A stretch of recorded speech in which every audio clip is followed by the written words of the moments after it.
fan because I called his coming out fight against Bradis Prescott. He's and special. then various other stepping stones throughout his career. I also think he's one of those guys that if you tell him he can't do something, he wants to show you and shock the world. 1,000%. Absolutely right. I also think Canelo is slowing down. I was just wondering, I didn't give Canelo more than like 3 rounds. Yeah. Maybe 4 if I'm just being generous. You know, becoming the first undisputed world champion in the 4-belt era in 3 different weight classes.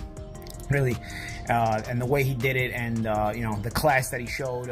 Joe Rogan weighed in on Terence Crawford's stunning win over Canelo Alvarez, emphasizing how Crawford seems to thrive whenever doubts are cast his way.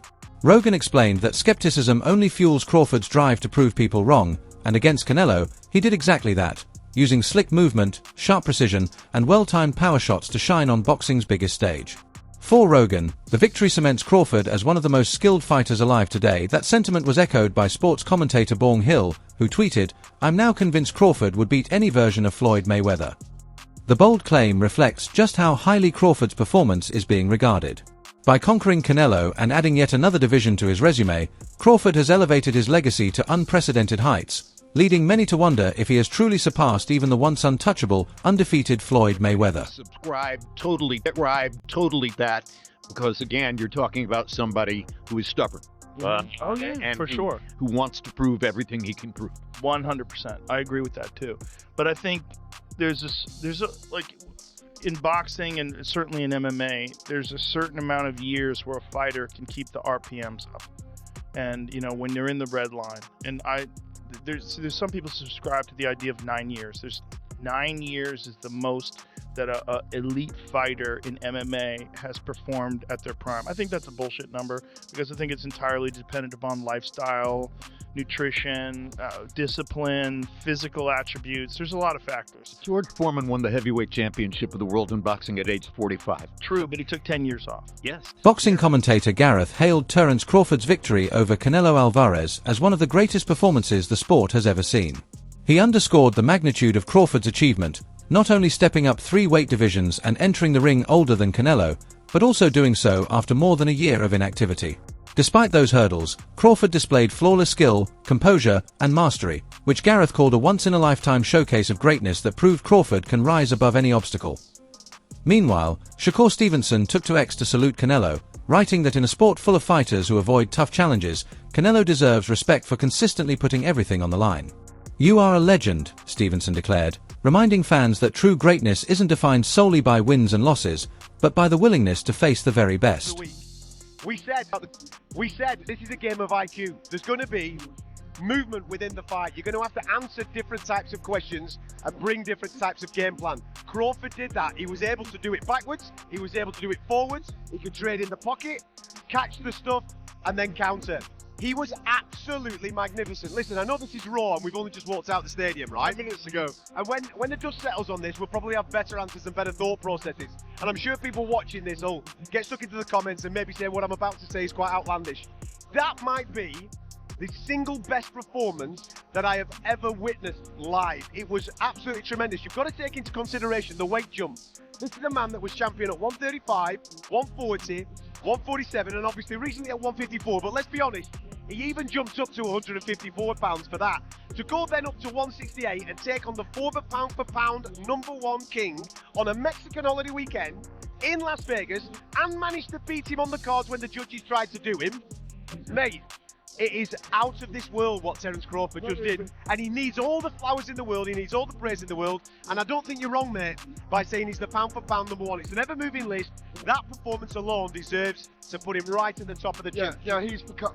There's an argument that he becomes an all-time great with that performance, like you say, because the majesty, the poise, the presence all week, the pinpoint accuracy of everything he did in there, to the fact that in the end Canelo was frustrated and knew he couldn't do anything to Crawford, and he started visibly frustrated, wasn't it? No, visibly frustrated that he started to do a weird kind of showboating because he didn't have any answers for what was happening and unfolding in front of him. I think Terence Crawford has rubber-stamped himself as an all-time great tonight, and I want to revise a view on him. I wondered whether he would have been capable of beating Floyd Mayweather at welterweight. Oh, you're going for it now, And I think, yeah, we got to. I think he may well have done. Paulie Malignaggi stressed the historic weight of Terence Crawford's triumph, noting that becoming an undisputed champion in 4 divisions is an achievement reserved for the rarest of fighters. What made it even more remarkable, he argued, was the way Crawford did it, dismantling Canelo Alvarez with precision and control. Malignaggi drew parallels to Floyd Mayweather's dominance in his prime, suggesting that Crawford's victory signals the dawn of a new era. In his view, this wasn't just another win, it was a symbolic shift in boxing's balance of power, establishing Crawford as the defining figure of today's generation. Terence Crawford has had an amazing career against a lot of very good fighters and world-class fighters, and honestly, he's barely lost a round. When you look back at Bud Crawford's career, there is something really special. It's one of those things now, because now I've now seen back-to-back generations of Floyd Mayweather and Bud Crawford, and man, you know, it's one of those things where now I understand why the people that lived in the Ray Leonard era say, you know, oh, wish we could see Ray Leonard against Mayweather, and how that would be. It just leaves such an empty feeling when you have such special fighters and different generations. And you saw both. I mean, I saw the entirety of the Mayweather generation, the entirety of the Bud Crawford generation. It's just incredible, really, really incredible. And I know Mayweather gets a lot of hate, but for me, he's a tremendous fighter. Terence Bud Crawford is in that realm as well, and it's a fight we'll never get to see. So what are we gonna do? You know, it'll be up to the fantasy fights, you know. But let's get into it, man. You know, I want to get into the undercard as well and some of my thoughts on the Netflix show. But let's get into the main event first. Crawford really boxed very, very well, very, very intelligently.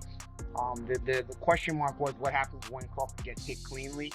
I'm not sure he got hit cleanly the whole fight. You know, he got hit some partial shots. Some shots landed cleanly, but by the time Canelo started landing anything cleanly, I think he was hesitant because he was getting countered so much that he was taking some of the steam off the shots in order to hope to be more accurate. Even late in the fight, there were a couple of shots that Canelo landed, but they barely moved. Devin Haney's blunt reaction captured the scale of Terence Crawford's dominance. He dismissed any notion that Canelo Alvarez had significant success in the fight, saying he couldn't score more than 3 or 4 rounds for him at best. Haney's words served both as an assessment and a subtle challenge, underscoring just how one-sided Crawford's victory looked, while also hinting that even boxing's rising stars no longer view Canelo as the once untouchable force of the sport. I didn't give Canelo more than like 3 rounds. Yeah. Maybe 4 if I'm being honest. Are you shocked or not? Hey, right here to my left. Are you shocked or not? Nah, I'm not shocked. I knew that was A fan captured the spirit of the night with a tweet: "True competitors are all champions. There is no loss in the pursuit of sincere glory. Thank you and congratulations to Terence Crawford and Canelo Alvarez. The warrior spirit won tonight." The message reflected a deep respect for both men, reminding everyone that true greatness is measured not only by victory but also by the courage to compete at the highest level. Meanwhile, Bill Haney offered a sharper take, arguing that Crawford's dismantling of Canelo was even easier than his emphatic win over Errol Spence. Haney said he had predicted such an outcome, using it as proof of Crawford's exceptional greatness. By drawing the comparison, he highlighted how Crawford is making a habit of neutralizing elite opponents, each performance looking smoother and more decisive than the last, no matter the caliber of the challenger. Exactly. If you guys knew what was going to happen, you were in denial. That shit looking easier than pound fist. They look. Huh? It's a brilliant performance. Brilliant performance. Shout out to Team Crawford, Bo Mack, and that whole team, man.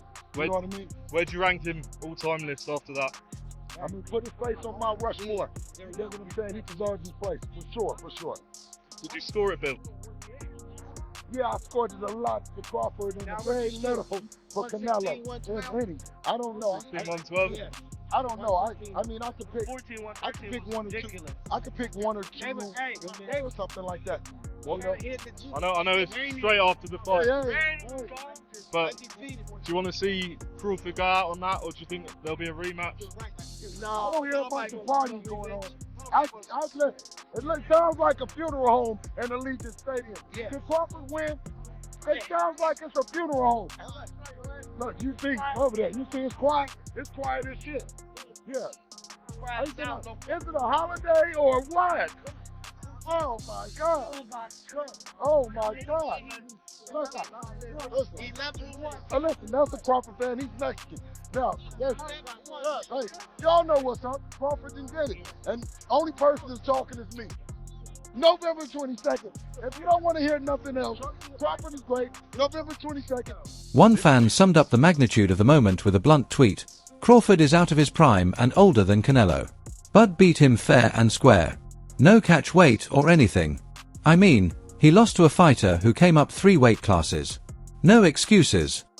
The reaction highlights just how significant Crawford's win was, overcoming age and size disadvantages to prove his superiority beyond dispute. Analysts echoed that sentiment, stressing that this fight was never just about belts, it was about legacy. The narrative was simple: the winner would emerge as the defining fighter of this era.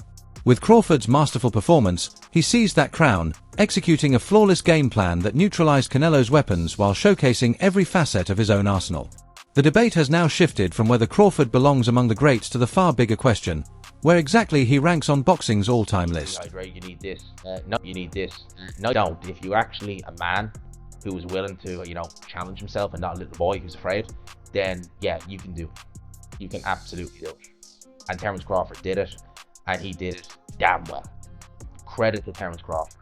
Absolutely. Honestly, I'm still... For me, although I was picking Canelo Alvarez to win this fight, and although I've been a fan of Canelo Alvarez for many, many years, he was one of the main guys who got me into boxing.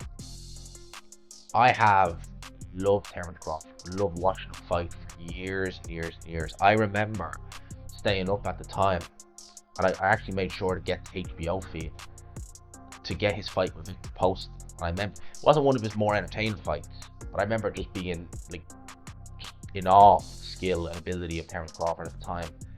I remember Bob Arum, one of my top ranked, when people were saying, "Oh, could Loma fight Terence Crawford?" And Bob Arum said that would be suicide. It would have been suicide. Could you imagine?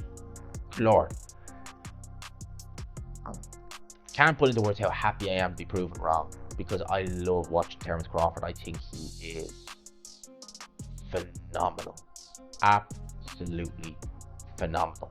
And it's really fit, right? And I love Canelo Alvarez, right? But it's really fit that at the top of boxing, we have 2 of the most honest champions, honest men you could ever see, you can imagine. And that being Alexander Usyk and Terence Crawford, 2 friends.